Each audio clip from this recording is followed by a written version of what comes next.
பதினெண் சித்தர் போட்டிகள். இன்றைய பதிவில் நம்ம பார்க்க இருக்கிறது காடை கறியோட குணம், நன்மைகள், பயன்கள் என்னன்றதை பார்க்க இருக்கோம். நம்ம சேனலுக்கு நீங்கள் புதிய நம்பராக இருந்தீங்கன்னா சப்ஸ்கிரைப் பண்ணிக்கோங்க, பக்கத்தில் ஒரு பெல் பட்டனை அழுத்திக்கோங்க. அடுத்து போடக்கூடிய குறிப்புகள், சித்தர் பாடல்கள் விளக்கத்துடன் ஆதாரத்துடன் உங்களுக்கு வந்து சேரும். கறி, மாமிசம், அதாவது நான்வெஜிடேரியன் இதை விரும்பி சாப்பிடக்கூடியவர்கள் எதை சாப்பிடணும் எதை சாப்பிடக்கூடாதுன்னு ஒரு வரைமுறை உண்டு. இப்போது ஹீட் உடம்புக்காரங்க சிக்கன் சாப்பிடக்கூடாது, பத்தியம் இருக்கவங்க கோழி சாப்பிடுவோம் ஒரு சிலர் சொல்லுவாங்க. இன்னும் சிலர் நாட்டுக்கோழி அடித்து சாப்பிட்டா உடலுக்கு நல்லது அப்படின்னு சொல்லுவாங்க. இன்னும் சிலர் தோலை எடுத்துகிட்டு சாப்பிட்டா நல்லது அப்படின்னு சொல்லுவாங்க.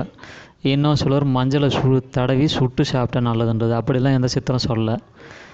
ஒவ்வொரு ஜீவராசிக்கும் ஒவ்வொரு உணவுப் பொருளுக்கும் ஒரு தன்மை கட்டாயம் உண்டு. ஒரு நன்மை ஒரு தீமைகள் உண்டு. அதுக்கேற்ற மாதிரி தான் சாப்பிட்ணும். அது உடலுக்கு ஏற்ற மாதிரி, நோய்க்கு ஏற்ற மாதிரி. அந்த வகையில் காடை கறி எதற்கு பயன்படுறதை பார்ப்போம்.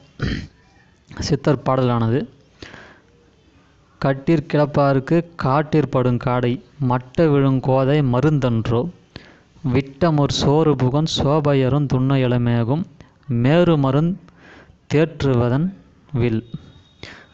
இது பாடல். இதுக்கான விளக்கம்: கட்டிற் கிடப்பார்க்கு காட்டிற்படும் காடை.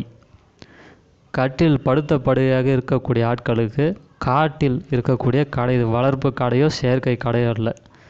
காட்டிற்படும் காடைனா காட்டில் இருக்கக்கூடிய காடைன்ற அர்த்தம். மட்ட விழும் கோதாய் மருந்தன்றோ, அப்படிப்பட்டவர்களுக்கு இதுவே சிறந்த மருந்து அப்படின்னு சொல்லியிருக்காங்க. விட்ட முறை சோறு புகும் சோபையரும் துண்ணும்.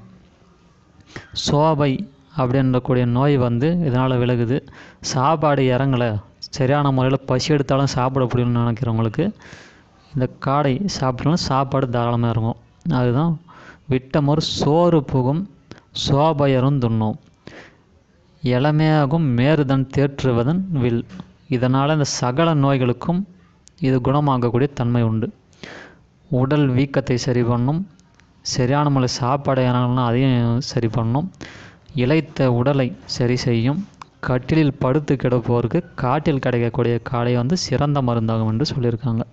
இந்த வீடியோ உங்களுக்கு பயனுள்ளதாக இருந்ததுன்னா ஷேர் பண்ணுங்கள், சப்ஸ்கிரைப் பண்ணுங்கள். மேலும் காடை சாப்பிட்டால் நல்லது, இது நம்ம படிச்சிட்டோம் தெரிஞ்சு போச்சுன்ட்டு கடையில் விற்கிற காடையை சாப்பிடக்கூடாது.